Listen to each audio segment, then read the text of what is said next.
ஓம் ஸ்ரீ குருப்யோ நமः. வக்ரதுண்ட மகாக்காய சூரியகோடி சமப்பிரப நிர்விக்னம் குருமே தேவ சர்வாரியேஷு சர்வதா.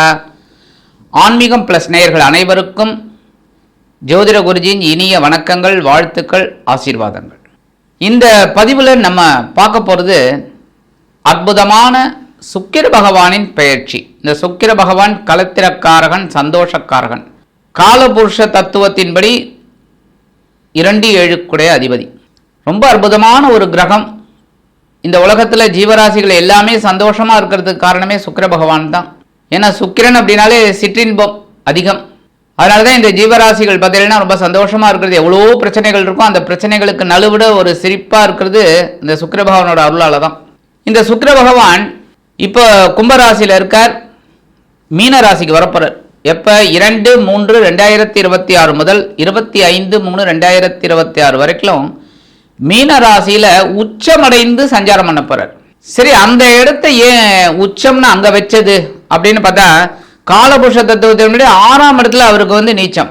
அதே சமயம் 12ஆம் இடம், காலபுருஷ தத்துவத்துக்கு 12ஆம் இடம். 12ஆம் இடம் விரயம். விரயம் அப்படின்னு எடுத்தாலே நமக்கு நிறைய விரயங்கள் சந்தோஷமான விரயங்கள் தான். கரெக்டா? வயசானதுக்கு அப்புறம் தான் பார்த்தீங்கன்னா மருத்துவ செலவுகள் இதெல்லாம் வரத்துக்கு. மற்றபடி மருத்துவ செலவுகள் வர்றது வேற. ஆனால் நிறைய பேருக்கு பார்த்தீங்கன்னா சொத்து சுகம், வண்டி வாகனம், நகைகள், ட்ரெஸ்ஸு எல்லாமே வாங்கிறதுக்கு நம்மளோட விருப்பங்களை பூர்த்தி செய்யக்கூடிய இடம் அயன சயன போகஸ்தானம். அங்கே தான் அவர் உச்சமடைகிறார்.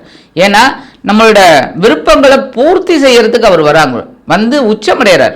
அற்புதமான ஒரு பெயர்ச்சி. 4-3-2026 முதல் 14-3-2026 வரைக்கும் சனி பகவானின் உத்திரட்டாதி நட்சத்திர காலில் டிராவல் பண்றார். அதுக்கப்புறம் பார்த்தீங்கன்னா 15-3-2026 முதல் 25-3-2026 வரைக்கும் புத பகவானின் ரேவதி நட்சத்திர காலில் டிராவல் பண்றார். இந்த வகையில் உச்சமடைந்து சுக்கிர பகவான் எப்படிப்பட்ட சூழல்ல எல்லாருக்கும் என்னென்ன ஒரு நன்மைகளை செய்ய போறார் அப்படிங்கிறத பற்றி பார்ப்போம். இந்த பதிவுக்கு போகிறதுக்கு முன்னாடி சப்ஸ்கிரைப் பண்ண அனைத்து இனிய நெஞ்சங்களுக்கும் எங்களது ஆசீர்வாதங்கள். ரொம்ப பேர் நிறைய சப்ஸ்கிரைப் பண்ணுறீங்க, நிறைய பேர் சப்ஸ்கிரைப் பண்ணலை, பண்ணிக்கங்க. அதேமாரி இந்த பதிவை பாருங்கள், ஸ்கிப் பண்ணாமல். நிறைய லைக்கிங் வரணும். அடுத்தபடியாக ஜாதகம் பார்க்கணுன்னு வர்றவங்க வாட்ஸ்அப்புக்கு உங்களோட ஜாதக டீட்டெயில்ஸ் அனுப்பிச்சு பலன் தெரிஞ்சுக்கோங்க. அந்த வகையில் ஒவ்வொரு ராசிக்கும் இந்த சுக்கிர பகவான் என்னென்ன பலாபலன்களை கொடுக்க போகிறார் அப்படிங்கிறத பற்றி நம்ம இப்போ தெளிவாக பார்க்க போகிறோம். ஹிமகுந்த மினாலாபம் தைத்தியானம் பரமம் குரும் சர்வசாஸ்திர பிரவக்தாரம் பார்கவம் பிரணமாமியகம். இப்போ இந்த பதிவுக்கு போகலாமா? அன்பான கன்னி ராசி நேயர்களே, இந்த அருமையான காணொலியில் நம்ம பார்க்க போகிறது சுக்கிர பகவானின் அற்புதமான பயிற்சி. சுக்கிர பகவான் எப்போவுமே நான் உங்களுக்கு சொல்லுவேன் அற்புதம். ஏன்னா தனவாக்கு குடும்பஸ்தானாதிபதி, பாக்யாதிபதி, 2-9 அதிபதி. இந்த 2-9 அதிபதி இதுவரைக்கும் எங்க இருந்தார் அப்படின்னு பார்த்தீங்கன்னா, உங்களோட பகிர்வுண ரோகம் அப்படிங்கிற 6ஆம் இடத்துல ராகுவுடன் இணைந்து குருவின் பார்வையை பெற்று சஞ்சாரம் பண்ணியிருந்தார். உத்தியோகத்தில் கொஞ்சம் நெருக்கடிகள், ஆனால் சமாளிச்சுங்க. தொழில் வியாபாரத்தில் சக வியாபாரிகள், போட்டியாளர்கள், ஐயோ அப்பா சமாளித்து உங்களுக்கு முதுகெலும்பே ஒடிஞ்சு போச்சுங்கிறீங்க. எல்லாத்தையும் தாண்டி நீங்கள் வந்துக்கிட்டு இருக்கீங்க. ஆனால் சில பேருக்கு சில குழப்பங்களும் இருக்குது. உடல் ஆரோக்கியம், வாழ்க்கை துணையோட உடல் ஆரோக்கியம், குழந்தைகளின் உடல் ஆரோக்கியம் எல்லாமே கொஞ்சம் அப்படியே உங்களுக்கு டென்ஷனை கொடுத்துக்கிட்டு இருக்கு. அந்த வகையில் இந்த கன்னிராசி நேயர்களுக்கு உத்தியோகத்தில் கொஞ்சம் நெருக்கடிகள் அதிகமாகும். ஏன் அப்படின்னா, இப்போ இந்த சுக்கிர பகவான் எங்கே வரப்போறாருன்னு பார்த்தீங்கன்னா, உங்களோட களத்திர பாவத்துக்கு வரப்போறார். 7ஆம் இடம். 7ஆம் இடத்துக்கு சனீஸ்வர பகவானோட சேரார். சனீஸ்வர பகவான் ஆல்ரெடி கண்டக சனியாக உட்காந்துருக்கார். அவரோட இந்த சுக்கிரன் உச்சமடைந்து சஞ்சாரம் பண்ணுறார். அந்த உச்சமடைந்த சுக்கிர பகவான் சனீஸ்வர பகவான் 2 பேரும் சேர்ந்துட்டு உங்கள் ஜென்மராசியை பார்க்குறார். சந்தோஷமும் இருக்கும், கொஞ்சம் குழப்பமும் இருக்கும். அந்த சொல்லுவாங்களே தேவர் பாதி மிருகம் பாதி அப்படிங்கிற மாதிரி இருக்கும்.